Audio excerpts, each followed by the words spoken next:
Today on The Wicked, we're going to be doing something a little different. Today, we're going back in time, but not really, and looking at the cultural icon that is Assassin's Creed.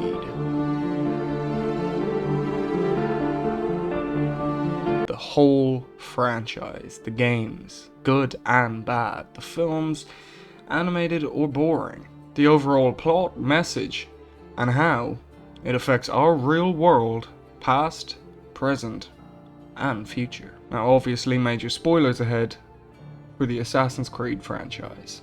First of all, it's impossible to do a retrospective on this divisive franchise without stating the obvious. For every Ezio, Edward, and Altair, there's another boring film or milked game or RPG reboot that eventually lets the series down. However, upon revisiting the series, and I mean revisiting every single game, and honestly after many hours of research and gameplay, it was pretty good. Obviously gameplay wise, the company's strange choices like releasing a game pretty much annually, only to lower the standard and quality of the games, and then all of a sudden stop a 2-year gap, and we're back with ancient Egypt, ancient Greece, Vikings, all set years before the events of the other games, yet also further in the future than ever before. Sounds good, right? Well, if you have thousands of hours to spare and a pretty godlike level of patience, then damn straight, go right ahead. But for the average Joe, the series had gone from encapsulating an intriguing mix between classic games such as Prince of Persia and Tomb Raider, dipped in a dark, dystopian storyline spanning thousands of years of human history with real-world events, to a slow, rather mundane storyline spread across 3 role-playing games, lasting a total of 132 hours and 30 minutes. And that's without thousands of side missions and several DLCs. Suddenly, it was a slog to get through. And yes, you heard me right.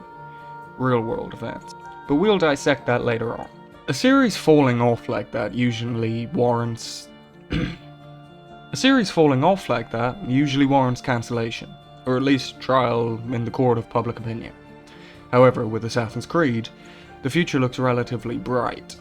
Over the horizon we have Mirage, a game set in 9th century Baghdad following Basim, aka Loki Reborn. Project Hex, 16th century Europe, set during the witch trials. Project Red, feudal Japan. Project Jade, a mobile game set in ancient China.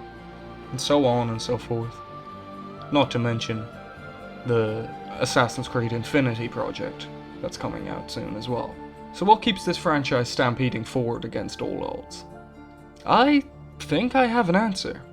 And to really share my findings, I'm going to need to split my answer into 3 parts. The basic premise, the nostalgia, and the real world history that it was all born from.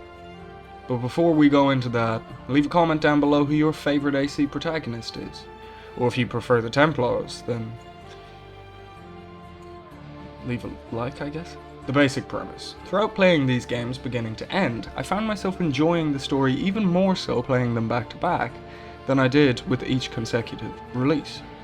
The basic premise of the series, a bartender gets kidnapped and put into a machine called the Animus by a company called Abstergo. The machines read his genetic memories using his DNA, allowing him to see through the eyes of an ancestor nearly 1,000 years prior. Desmond Miles, our bartender protagonist, discovers a group called the Order of Assassins, living in Masyaf Castle, and he proceeds to learn their creed through the actions and consequences his ancestor, Altair, had experienced centuries ago. Nothing is true. Everything is permitted. The Assassins directly oppose those who wish to control and oppress the common person, often referred to in the games as the Templars. As the series progressed, we learned Desmond's past, along with the Earth's past and the presence of the first civilization, also known as the Isu, or more commonly, the Gauls. Now the story clearly lost its way. The death of Desmond Miles, the fact some of the games hardly contain assassins, the quality drop, and the bugs that follow suit. The list goes on and on, no matter where the series went. Let's talk about the movies. On one hand, you have a boring and forgettable storyline, and an Animus more comparable to the FNAF scooper rather than the operating table style we've seen in the games. On the other hand, We have a pair of short films tied in with the Ezio collection. One ties up some lore, but the other is an emotional, animated end to the story of Ezio. Divisive, to say the least. One thing they have in common, however, the basic premise was always good. It appealed to our search of intrigue through its historical setting. The sci-fi aspects kept it interesting. Our words are not meant for you. What are you talking about? There's no one else here. Enough. I do not wish to speak with you, but through you. You are the prophet. You've played your part. You anchor him, but please be silent, that we may commune. Listen. But most importantly, it appeals to an innate sense of justice and freedom, wishing to stop those who control and manipulate society for personal gain. God damn, Ezio just makes everything better. Which brings me to my second point, the nostalgia. No, I'm not talking about some outdated term for PTSD. However, this series might do that for you. I'm talking about how people got very attached to certain characters in the series. The name that pops into any AC fan's mind, much mentioned already, Ezio Auditore da Firenze, a character who needs no introduction. Personally, I found myself replaying these games and getting to share these moments with someone else's fresh pair of eyes, and fall in love with characters like these all over again, no matter the current state of the franchise. The nostalgia carries this series. For every AC hater, there's a couple of die-hard fans since 2007, and honestly, I can see why. There's no protagonist I didn't like, even in the Templar game. The only game I couldn't make myself finish was Assassin's Creed 3. Which even in its remastered form is a buggy mess.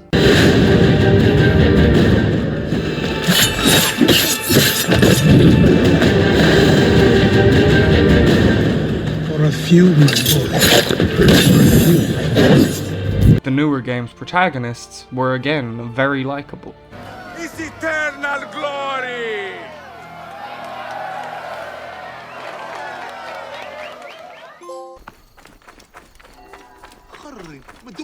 Did you hear about that new stall with the treasures from the temple in Siwa?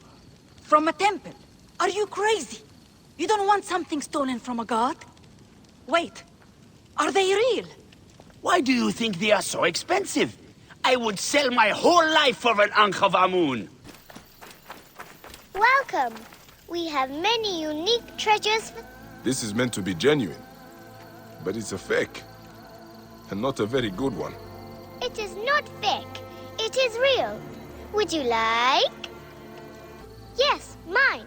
Many unique treasures from faraway Siwa. Not fake. Not fake. Have you got anything real? Hey, How's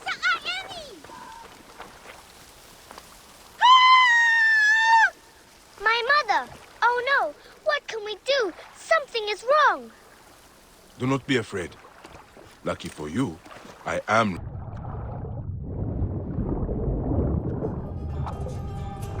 Hey! Instead of business to come. One, thank you! I've got a nice sword. Would you like? Who in Hades are you? Depends on what you consider long. Coronations alone. Where's the food? You have not changed. I'm here. I may as well enjoy myself. For as much as the series is hard work to get through, people still do. I still did. Alright, the premise was good. Nostalgia brings old fans back, but why do people still care? The real world history. The Order of Assassins was started in the year 1090 by Hassan-i Sabah, also known as the Old Man of the Mountain. First of all, the word assassin doesn't mean what you might think. There are several conflicting first uses of the word, but commonly between them, you don't need to be a killer or a hitman to be defined as an assassin. The original assassins from Persia, Syria, and Turkey were commonly referred to as hashashin, or hashish users / eaters. Hashish being a concentrate cannabinoid. Hassan-i Sabah adopted the Arabic derivative assassin for his followers.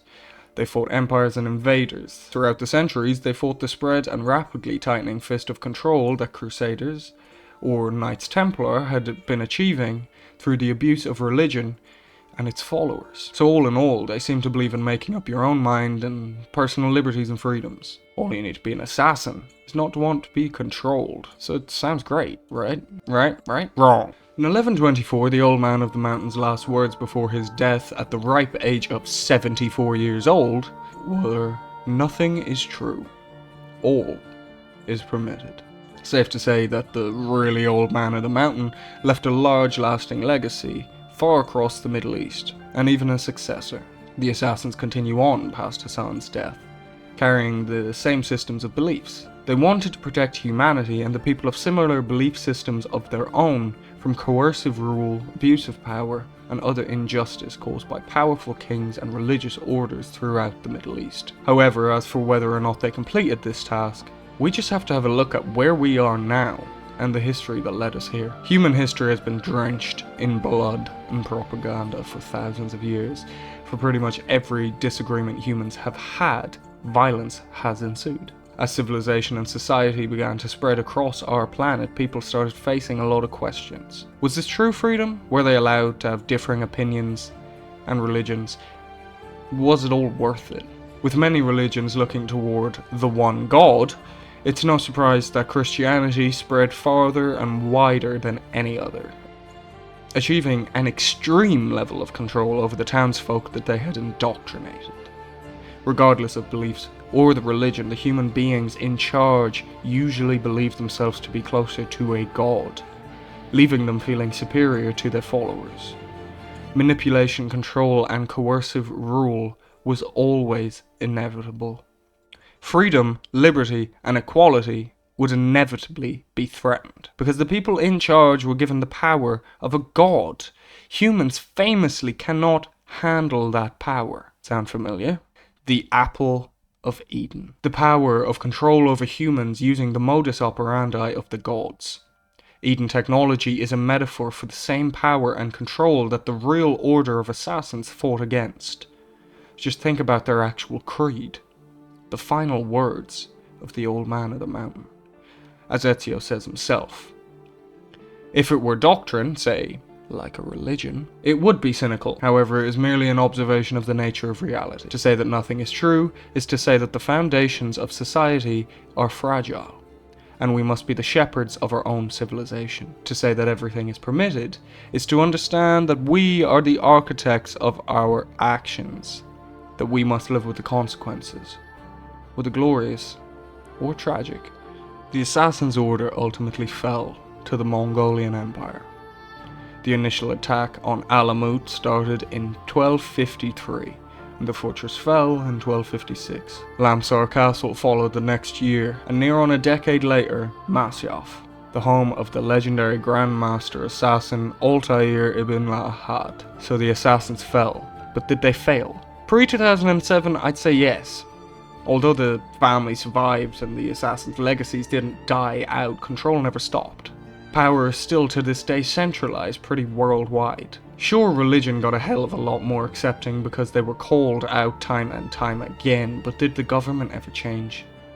However, with this series highlighting these events using metaphor, history, and a lot of creative writing, post-2007, it's still possible for them not to fail.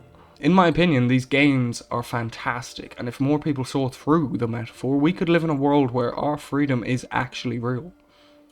And that right there, folks, that's why we care. Because it matters. Our history is violent and full of prejudice, and if we don't learn from it, then our almost eternal fight for freedom will end our civilization entirely. The stakes couldn't be higher, because we either repeat the same mistakes and the last light of life in humanity will flicker out and die, or we achieve true freedom. Decentralized power, vote on everything, and change humanity forever. And it's been thousands of years in the making. And that's pretty much it. Even writing this, I've put more energy into this project than anything else.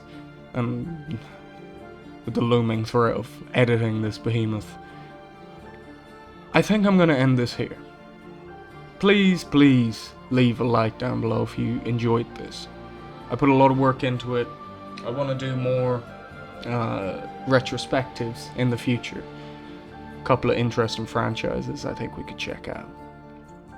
Subscribe to let me know to do more. I really do appreciate all your support. And as always, no rest for the wicked.